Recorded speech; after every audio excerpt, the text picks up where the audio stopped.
اللہ والے گل مکا دیتی تساں ہور ڈٹھا ساں ہور ڈٹھا۔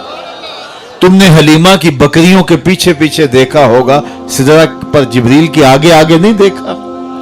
اور اقبال کہتا ہے تو نے یوسف کو کنویں میں دیکھا تو کیا دیکھا، ارے ناداں جو مطلق تھا مقید کر دیا تو نے، تو ابھی تک کنویں میں دیکھ رہا ہے، وہ مصر کے تخت کا مالک بھی بنا ہوا ہے۔ تو ان کی پہنچ اور ان کی عظمت اور ان کی رفت کا کون اندازہ کرے۔ ہمارے درس نظامی میں داخلی نصاب کتاب ہے، شرح قائد نصفیہ، تمام مکاتب فکر کے مدارس میں اہل تشیع کے علاوہ سبکن پڑھائی جاتی ہے، اور اس کتاب کی تشریح لکھی ہے علامہ عبدالعزیز پرہاروی علیہ رحمہ نے النبراس کے نام سے۔ اس میں حضرت ابو الحسن رفاعی کا ایک قول پیش کیا ہے۔ وہ فرماتے ہیں میں نے روحانی طور پہ پرواز کی، حتیٰ صعدت فی الفوقانیات، یہاں تک کہ میں بہت اونچا چلا گیا، اور اس میں کوئی اختلاف نہیں، انسان کی روح پرواز کر سکتی ہے۔ ہم خواب میں کہاں سے کہاں جا پہنچتے ہیں، یہ ایک ہماری روح ہے، اور ہماری روح روحانی طور پہ بھی پرواز کر سکتی ہے۔ اگر میری اور آپ کی روح زنگ آلود ہو تو پھر پاک لوگوں کی روحوں سے ہم اپنی روح کو قیاس نہ کریں، جن کی روحیں مصفہ ہیں، جن کے آگے حجاب اور پردے نہیں ہیں، تو وہ پرواز کرتی ہیں۔ تو وہ فرماتے ہیں میں نے روحانی طور پہ پرواز کی، حتیٰ صعدت فی الفوقانیات، یہاں تک کہ بہت اونچا چلا گیا، ایک عرش آیا اسے عبور کیا، دوسرا عرش آیا اسے عبور کیا، 7 لاکھ عرش عبور کر گیا۔ عرش ایک نہیں ہے، عرش بہت سارے ہیں۔ عالم امکان اور عالم وجوب کے درمیان عرش عالم برزخ ہے۔ جب اللہ تعالیٰ اس دنیا پہ کوئی تجلی ڈالنا چاہتا ہے تو پہلے عرش پہ ڈالتا ہے، وہاں سے تجلیات چھن کے دنیا پہ آتی ہیں۔ اگر ڈائریکٹ آ جائیں تو کوئی تاب ہی نہ لا سکے۔ یہی بہتر ہے کہ وہ پردے میں روح پوش رہے، وہ اگر پردہ اٹھا دے تو کسے ہوش رہے۔ عرش ایک نہیں، عرش بہت سارے ہیں۔ کہتے ہیں میں 7 لاکھ عرش عبور کر گیا۔ آواز آئی ابو الحسن رفاعی کدھر آ رہے ہو؟ تو میں نے عرض کی مالک معراج کی شب جس عرش کی چھاتی پہ محبوب کے قدم لگے تھے، میں اس عرش کو دیکھنے کے شوق میں کشاں کشاں یہاں تک پہنچا ہوں۔ نہ سفر بشرط مال ہے، نہ طلب بقید سوال ہے، فقط ایک سیری ذوق کو میں بھٹک رہا ہوں کہاں کہاں۔ میرے دل کی خلوتیں کئی بار سج کے اجڑ گئیں، مجھے بارہا یہ گماں ہوا تم آ رہے ہو کشاں کشاں۔ کہا تو میں اس شوق میں یہاں تک پہنچا ہوں تو میں اس عرش کو دیکھنا چاہتا ہوں، اور میری پرواز کی غرض و غایت یہ ہے۔ تو آواز آئی ارجع لا وصول لکا، ابو الحسن پلٹ جاؤ، تم کروڑوں سال بھی پرواز کرو، جس عرش کی چھاتی پہ محبوب کے قدم لگے تھے وہاں تمہارا خیال بھی نہیں پہنچ سکتا۔ جس نبی کے قدم اتنے اونچے ہیں اس نبی کا سر کتنا اونچا ہوگا۔ کوئی حد ہے ان کے عروج کی، بالا غل اولاب کمال ہی۔ تو کہا دہا سے مراد حضور کے کمالات ظاہریہ ہیں، اور لیل سے مراد حضور کے کمالات باطنیہ ہیں۔ ایک قول یہ پیش کیا کہ دہا سے مراد حضور علیہ الصلوۃ والسلام، اللہ اکبر، یہ اللہ نے اپنے محبوب کو شانیں دی ہیں نا، یہ حضور علیہ السلام کی عظمتیں ہیں، یہ حضور کی رفتوں کا عالم ہے۔ تو کہا دہا سے مراد حضور کے کمالات ظاہریہ، اور لیل سے مراد حضور کے کمالات باطنیہ ہیں۔ پھر کہا دہا سے مراد حضور علیہ السلام کا نور علم ہے، جس سے کائنات کی کوئی چیز پوشیدہ نہیں، چٹے دن کی طرح روشن، ہر شے محبوب کی نگاہوں میں ہے۔ اللہ کے محبوب کی نظروں میں کوئی چیز پوشیدہ نہیں۔ وَإِنِّي أَرَىٰ مَا لَا تَرَوْنَ وَأَسْمَعُ مَا لَا تَسْمَعُونَ، جو میں دیکھتا ہوں وہ تم نہیں دیکھتے، اور جو میں سنتا ہوں وہ تم نہیں سنتے۔ اللہ نے وہ سماعتیں دی، وہ بصارتیں دی۔ یہ غلطی ہوتی ہے کہ اپنے حواس کو نبی کے حواس پہ قیاس کیا جائے، یا نبی کے حواس پہ اپنے حواس کو قیاس کیا جائے۔ قرآن پڑھیے، سورہ نمل اٹھائیے، حضرت سلیمان اپنے لاؤ لشکر کے ساتھ جب آگے بڑھے تو وادی نمل آ پہنچے۔ تو وادی نمل میں چیونٹی نے جب لشکر سلیمان آتے دیکھا تو اس نے اپنی ہمجولیوں سے، چیونٹیوں سے کہا کہ جلدی جلدی اپنی بلوں میں داخل ہو جاؤ، اللہ کے نبی کا لشکر بے خبری میں تمہیں کچل نہ ڈالے۔ اللہ اکبر۔ اور یہ بات حضرت سلیمان نے سنی. کتنی دور سے سنی؟ 3 میل یا 7 میل دور. 3 فراسخ اگر ہیں تو 9 میل بنتے ہیں. تو 9 میل سے حضرت سلیمان علیہ السلام نے 3 فراسخ سے چونٹی کی اس بات کو سنا اور اس کے لہجے کو سمجھے. اللہ اکبر. تو نبی کی شان یہ ہوتی ہے کہ جو چونٹی کی بولی ہے اس کو سن لیتا ہے 9 میل کے فاصلے پر. آپ میں سے کوئی ہے کہ جس کے کان کے پردے پر بھی چونٹی کو رکھ دیا جائے تو اس کی کہانی سمجھ لے کہ یہ کیا بول رہی ہے؟ اللہ اکبر. یہ تیوریات کے ماہرین کہتے ہیں چونٹی کے منہ میں زبان نہیں ہوتی. چونٹی بولتی پھر کیسے؟ اب بات کیسے کرتی ہے؟ اس کے منہ میں زبان بھی نہیں ہوتی. تو اس کے منہ کے قریب باریک سے 2 ریشے ہوتے ہیں، مہین سے 2 بال ہوتے ہیں. جب اس نے اپنی ہمجولی کو کوئی میسج دینا ہوتا ہے ان بالوں کو قریب کر کے رگڑتی ہے. اس رگڑ سے جو آواز نکلتی ہے اس سے اپنی ہمجولی کو کوئی میسج کنوے کر رہی ہوتی ہے. اللہ کے نبی کی شان یہ ہے چونٹی کے بالوں کے رگڑنے سے جو آواز پیدا ہوتی ہے 9 میل دور سے اس آواز کو سنتا بھی ہے، اس سے جو مفہوم نکلتا ہے اس کو سمجھتا بھی ہے. اور یہ شان اس نبی کی ہے جو مقتدی بن کے مسجد اقصی میں تیرے نبی کے پیچھے کھڑا ہے. یہ شان ہے خدمت گاروں کی، سرکار کا عالم کیا ہوگا. تو اپنے حواس پہ نبی کے حواس کو قیاس کرنا اس سے بڑی حماقت کوئی نہیں ہوتی ہے. تو کہا انی ارا ما لا ترون واسمع ما لا تسمعون. میرے بزرگ فرمایا کرتے تھے کہ نبی تو نبی ہوا. حدیث میں آتا ہے کہ جب میاں بیوی گھر میں الجھ پڑتے ہیں، سالے مرد ہو اور اس کی بیوی اس سے الجھتی ہے، تو اس مرد سالے کی ہونے والی بیوی جنت میں حور اس منظر کو دیکھتی ہے. یہ ترمذی کی روایت ہے اور امام ترمذی کی عادت یہ ہے حدیث کی روایت کے بعد اس کا درجہ بھی بیان کرتے ہیں. تو اس حدیث کو بیان کرنے کے بعد کہا ھذا حدیث حسن صحیح. یہ حدیث حسن بھی ہے اور صحیح بھی ہے. اور حدیث کیا ہے؟ جب میاں بیوی گھر میں الجھتے ہیں اور شوہر کو بیوی کوسنے دیتی ہے کہ جب سے تیرے گھر میں آئی ہوں میرا تو قرار لٹ گیا ہے، ماں باپ گھر کتنی آسودہ زندگی تھی، تو وہ بیچارہ شوہر تنگ ہوتا ہے اور بیوی اس کو تانے دینا شروع کر دیتی ہے. تو صحیح حدیث میں آتا ہے کہ جنت میں اس مرد صالح کی بننے والی بیوی حور اس منظر کو دیکھتی بھی ہے، سنتی بھی ہے اور جواب بھی دیتی ہے. اور کیا کہتے؟ قاتلک اللہ، تیری خرابی ہو، تو اسے کیوں ستاتی ہے؟ یہ تو چند دن کا پرونا ہے تیرے پاس، یہ تو میرا شوہر ہے. یہ کون کہہ رہی ہے؟ حور کہہ رہی ہے. اور حور کہاں سے کہہ رہی ہے؟ جنت سے کہہ رہی ہے. اور جنت کہاں ہے؟ 7 آسمانوں سے اوپر ہے.